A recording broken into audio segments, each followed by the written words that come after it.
Alors bonjour, aujourd'hui on est ici pour attirer votre attention sur une situation qu'on a prévue, on a avisé depuis à peu près un an que ça allait se passer, c'est-à-dire qu'au 31 mars qui vient, il y a une modification dans le financement des groupes qui viennent en aide aux itinérants au Québec. Une modification majeure qui vient d'une négociation que le gouvernement Couillard a fait avec le gouvernement Harper et qui détourne à peu près 50 des sommes précédemment prévues, qui les détourne de l'action communautaire, locale, logement assisté, vers une théorie que le gouvernement Harper aimait particulièrement, c'est-à-dire le logement privé. Alors, depuis à peu près un an, on a demandé au gouvernement québécois de ne pas accepter la doctrine Harper sur l'itinérance. On a bien expliqué que ça allait réduire les services sur le terrain, dans les quartiers, partout au Québec. Et nous nous sommes heurtés à un refus du gouvernement libéral de M. Couillard, de Mme Charlebois en particulier, d'accepter les conséquences néfastes. Alors là, on est à la veille de ces conséquences néfastes, au 31 mars. Plusieurs groupes ici de Montréal et de Gatineau vont illustrer ce que ça signifie pour eux que le Québec ait accepté la doctrine Harper. Et on va vous dire ce qu'il faudrait faire maintenant pour éviter que ça se traduise dans les faits. Mais d'abord, on veut laisser la parole aux gens qui, sur le terrain, doivent faire face à ces réductions-là. Et je demande d'abord à François Roy de Logement en Occupe de Gatineau de nous dire quelques mots. Oui, bonjour. François Roy, coordonnateur de Logement en Occupe, qui est un groupe de défense collectif de droit des mal logés. Nous, en Outaouais, quand le programme IPAC, qui est l'ancêtre du programme SPLI, a été mis en place, on avait pu faire des gains pour le logement communautaire avec du soutien communautaire parce qu'il n'y avait pas suffisamment de financement pour faire de l'accompagnement auprès des personnes itinérantes ou à risque de l'être. Et on a pu obtenir un financement substantiel de la part du programme IPAC, puis par la suite avec le programme SPLI. Je pourrais parler de 3 organismes. L'organisme Les Œuvres Isidore Ostigui, qui offre de l'accompagnement pour des familles sans logis, en Outaouais, Gatineau particulièrement. On est aux prises avec des familles itinérantes sans logis depuis 10 ans. On a des logements de dépannage pour pouvoir héberger temporairement des familles qui se retrouvent à la rue. C'est constamment, on a une centaine de familles sans logis. Donc, il y a un organisme qui est spécialisé dans l'accompagnement de ces familles-là, qui avait pu obtenir du financement avec le programme IPAC et qui s'est vu couper avec l'approche Housing First de 40 et qu'il va y avoir encore d'autres coupures au 31 mars prochain s'il n'y a pas de changement d'orientation. Donc, ce sont ces familles-là qui auront plus d'accompagnement, des familles extrêmement vulnérables, fragilisées. On parle des familles avec des enfants. C'est pas banal. Il y a un organisme qui s'appelle Mon Chez Nous également qui gère 200 unités pour des personnes seules fragilisées qui a été mise en place à la fin des années 90, semblable à ce qui se fait ici à Montréal avec la FOM.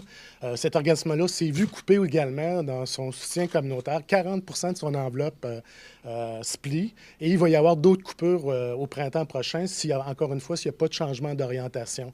Il y a un autre organisme qui s'appelle Entraide familiale de l'Ottawa qui offre de l'ameublement aux ménages vulnérables qui sont sans meubles. Cet organisme-là s'est fait couper 100 de son financement avec l'approche Housing First. Puis évidemment, s'il n'y a pas de changement d'orientation, il n'y aura pas pouvoir accès à du financement. On a plein de ménages qui, lorsqu'on leur trouve un logement, que ce soit des personnes seules ou des familles qui sont sans ameublement, cet organisme-là est un organisme de soutien important. Et finalement, il y a Logement en Occupe. Nous, on avait développé un service d'inspection auprès des ménages qui vivent dans des logements insalubres parce qu'il n'y a pas suffisamment d'inspecteurs dans la ville de Gatineau. Et on a dû abandonner ce service-là qui était important. On a fait l'an passé une centaine d'inspections dans des taudis, des logements insalubres. On a perdu 100 du financement. On n'a plus accès au programme SPLI. Donc, par ces 3 organismes-là, ces 4 organismes-là, je voulais illustrer les difficultés qu'on a avec l'orientation Housing First, mais il y a beaucoup d'autres groupes en Ottawa qui ont assumé des pertes, d'autres groupes qui font face à des coupures de services importantes. Donc, il faut que ce programme-là, il faut que Québec puis Ottawa, il faut que Justin Trudeau revoie ses orientations. Il s'est engagé lors de la dernière campagne électorale. Puis je vais conclure qu'on a rencontré l'ensemble de la nouvelle députation libérale fédérale qui se sont engagés à revoir également ce programme-là. On a rencontré particulièrement Greg Fergus, mais malheureusement, on est encore au même point. Merci. Merci, M. Roy. Juste pour décoder, SPLI, ça veut dire la stratégie de partenariat de lutte contre l'itinérance. C'est un programme fédéral avec lequel chacune des provinces signe une entente sur plusieurs années. Jusqu'à maintenant, les sommes fédérales qui étaient dévolues au Québec étaient gérées de façon autonome par le Québec selon les priorités des tables régionales de lutte à l'itinérance. Et à cause de ce qu'on appelle le Housing First, c'est-à-dire logement d'abord, qui est de la doctrine Harper, 50% des sommes ne sont plus décidées par Québec, c'est-à-dire qu'elles doivent aller, c'est-à-dire que Québec a accepté de se plier à la volonté de Harper et d'enlever ces sommes-là des groupes localement pour les diriger vers du logement privé. Jacinthe McCabe, directrice générale, Foyer des jeunes travailleurs et travailleuses de Montréal. Bonjour tout le monde, Jacinthe McCabe, Foyer des jeunes travailleurs et travailleuses de Montréal. Nous, on est une auberge du cœur. On reçoit une cinquantaine de jeunes par année. Avec la perte de la SPLI, des jeunes de 17 à 24 ans qui nous sont référés là, par les centres jeunesse, les CLSC, les hôpitaux, donc qui sans nous, seraient à grand risque d'itinérance. Avec la perte de la SPLI, on perd un intervenant. Un intervenant, c'est 9 à 10 jeunes, 24 heures sur 24, 7 jours par semaine. On perd la moitié de notre intervention. Cette année, ça veut dire 16 jeunes qui n'auront pas de service. L'année prochaine, s'il n'y a rien qui est fait, si on n'a pas de fonds d'urgence, probablement qu'on devra fermer le reste des chambres parce qu'avec un seul intervenant, on ne pourra pas offrir le service et surtout pas la qualité qui va faire que les jeunes vont éviter de retourner à la rue. Alors, on espère grandement, je garde toujours espoir, que ça va pouvoir se régler puis qu'on va obtenir le financement nécessaire pour les éloigner de la rue. Merci. Maintenant, Martin Pagé, directeur de Dopamine sur la rue Sainte-Catherine-Est, à Hochelaga. Bonjour. Martin Pagé, directeur général de l'organisme Dopamine dans Hochelaga Maisonneuve. Dopamine est un organisme voué à la prévention de la toxicomanie, des ITSS, donc des maladies transmises sexuellement et par le sang, et également se veut un espace de prévention pour les personnes itinérantes de notre quartier Hochelaga Maisonneuve. En 2013, suite à un effort et un plan de quartier concerté, l'organisme s'est relocalisé dans un secteur très précis du quartier Hochelaga-Maisonneuve dans le but de venir en aide aux populations visées de notre secteur. L'organisme s'est doté d'installations qui venaient répondre à des besoins de première nécessité tels que des douches, une buanderie, un espace de socialisation et d'implication sociale. Depuis ce temps, on a réussi à accomplir ce travail dans le quartier. Cependant, la SPLI, qui nous finance également 50% de notre intervention, se finit au 31 mars 2016, cette année. Pour nous, ça implique une réduction de services, car on ne peut pas maintenir les services de qualité sur une base qui est en ce moment de 5 jours par semaine. L'organisme devrait plutôt être en développement de services pour répondre aux besoins criants du quartier Hochelaga-Maisonneuve, et plutôt on est dans une optique de réduction. Donc pour nous, de grands méfaits sont même à venir si les orientations de la SPLI ne redeviennent pas généralistes, donc vouées entre autres avec un espace de prévention. L'organisme Dopamine croit que la prévention est une des clés à l'itinérance. Ça prend des portes d'entrée, ça prend de l'accès au logement et ça prend des services généralistes pour que les gens puissent entamer des démarches en lien avec leur situation de vie. Donc, je comprends que vous allez couper une journée sur 5, c'est-à-dire 20% de l'accès va être fermé. Tout à fait. C'est ce qui s'en vient à court terme pour notre organisation. Dans Merci. un bâtiment acquis par le budget de la SPLI. Tout à fait. Alors, Sébastien Pajon, du Centre NAA. Bonjour, je suis directeur du Centre NAA depuis maintenant 6 ans. L'organisme, c'est un organisme plutôt rarissime qui vient en aide aux hommes en difficulté. On reçoit des hommes qui ont des problématiques de santé mentale, vivent parfois une dépression, peuvent vivre une séparation difficile, une faillite, problème de toxicomanie, problème de jeu compulsif, problème de violence conjugale. Certains hommes qui subissent de la violence conjugale viennent habiter chez nous.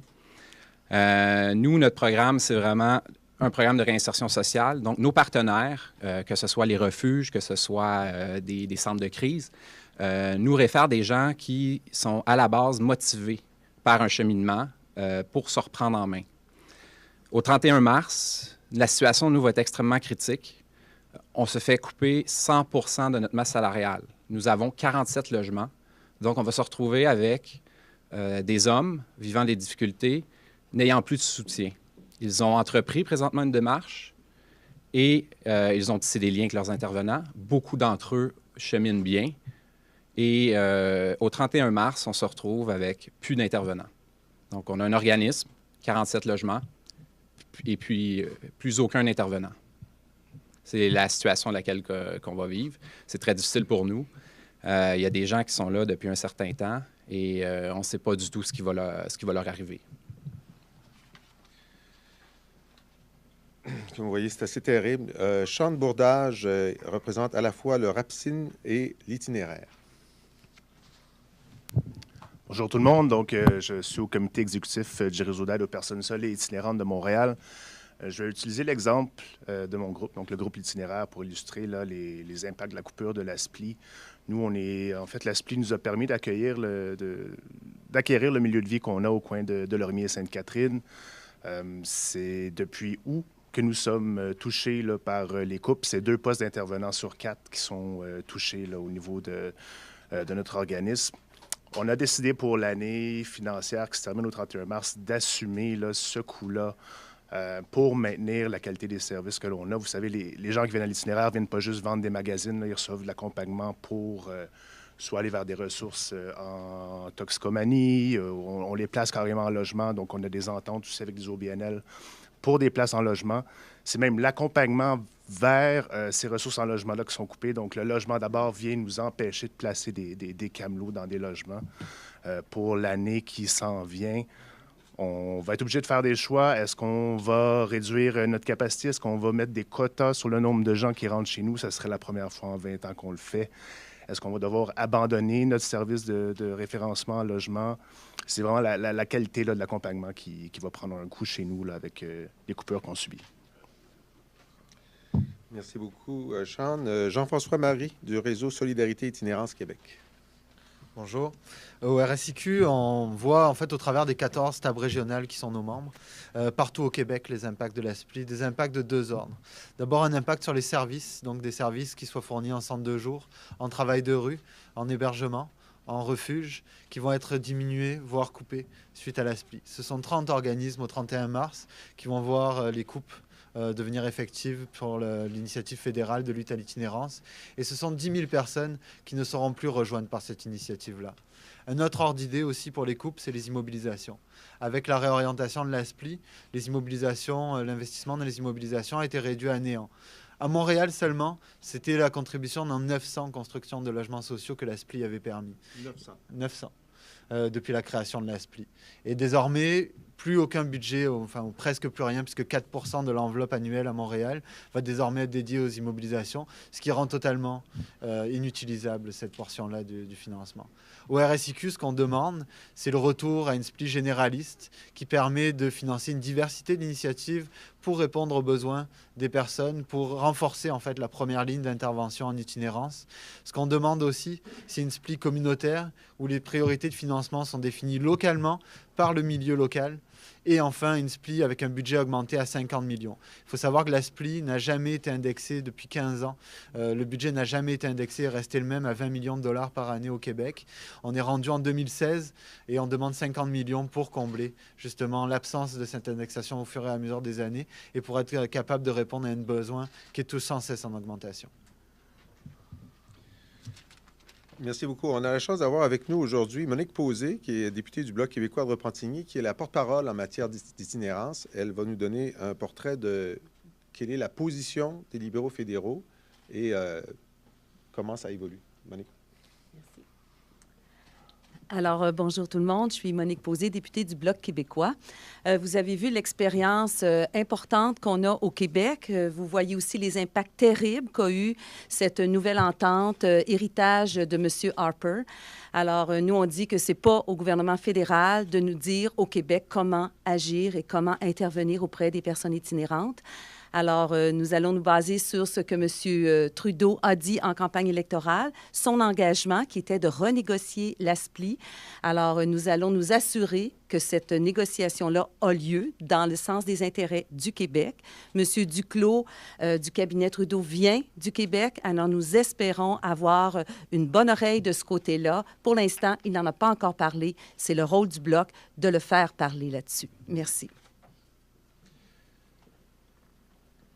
Alors, évidemment, vous voyez, le gouvernement fédéral, Justin Trudeau, s'est engagé sous la pression des organisations québécoises d'aide à l'itinérance de revoir la stratégie fédérale. Pour l'instant, les signaux que nous avons du gouvernement fédéral sont ne pas bouger. Ils ne bougent pas. Des rencontres ont eu lieu avec le ministre responsable, M. Duclos, et d'autres. Et pour l'instant, ils ont été arpérisés en arrivant à Ottawa, et donc, pour l'instant, ils ne bougent pas. Mais il y a cet engagement électoral de Justin Trudeau fait à Montréal devant les organisations qui s'occupent d'itinérance. Donc, la clé, c'est que le Québec demande à Justin Trudeau de respecter son engagement. La clé, c'est que Lucie Charlebois, qui est la ministre responsable des questions d'itinérance, dise, bon, ben, j'ai signé une entente avec Harper parce que je n'avais pas le choix, mais maintenant, le milieu de l'itinérance dit bien que c'est une catastrophe. J'ai l'appui du milieu de l'itinérance et donc je demande la renégociation. Le Bloc québécois va faire le relais de cette demande-là à Ottawa. Peut-être que d'autres le feront également. Et donc, c'est le moment. C'est le moment de renégocier l'entente, de revenir à l'autonomie pour le Québec et de revenir à ce qui avait été vu comme un extraordinaire travail commun, qui était la politique nationale québécoise sur l'itinérance, qui avait fait consensus, mais qui ne peut pas être appliqué à cause de cette négociation de la SPLI. Alors donc, d'une part, nous tous, aujourd'hui, nous demandons à la ministre Charlebois de réouvrir la négociation pour revenir à l'autonomie. Elle peut le faire. Elle n'a pas de mandat de ne pas le faire. Et le premier ministre fédéral s'est engagé à le faire. Ça, c'est la première chose. Mais en attendant, il y a une catastrophe immédiate et ma collègue Carole Poirier va vous en parler. Alors, vous l'avez vu, c'est assez clair. L'itinéraire a réussi à acheter son bâtiment grâce à la SPLI. Dopamine a réussi à acheter son bâtiment grâce à la SPLI. Et aujourd'hui, grâce à la SPLI, on va couper les services. Il y a là une aberration totale. Le foyer des jeunes travailleurs va fermer des lits et c'est des jeunes qu'on va laisser à la rue. Alors, ce qu'on demande aujourd'hui, c'est un fonds d'urgence à la ministre Charlebois pour assurer que d'ici à la renégociation de l'entente de la SPLI, on puisse au moins poursuivre les services. Le Centre NAA, avec ses 46 hommes, qu'est-ce qu'il fait le 1er avril? Est-ce qu'il les fout à la porte? Est-ce que c'est ça, la stratégie du gouvernement à l'itinérance, de mettre les gens à la rue? Alors, nous, ce qu'on dit, c'est que ça prend une négociation tout de suite, ça prend un fonds d'urgence immédiatement pour assurer les services aux organismes. Ce ne sont que quelques exemples que vous avez devant vous. Il y en a partout au Québec. On l'a dit, c'est 10 000 personnes qui ont des impacts actuellement avec la nouvelle stratégie. Et en plus, c'est que la stratégie actuelle, elle est là jusqu'en 2019. Alors, on n'attendra pas 2019 pour demander la renégociation. On n'attendra pas en 2019 pour avoir un fonds d'urgence. C'est aujourd'hui que la ministre Charlebois doit prendre des engagements sérieux, parce qu'il y a des gens qui sont à risque d'itinérance ou qui sont des itinérants qui vont être dans la rue au 1er avril parce que les intervenants qui sont ici n'auront plus les moyens de venir en support à ces gens-là.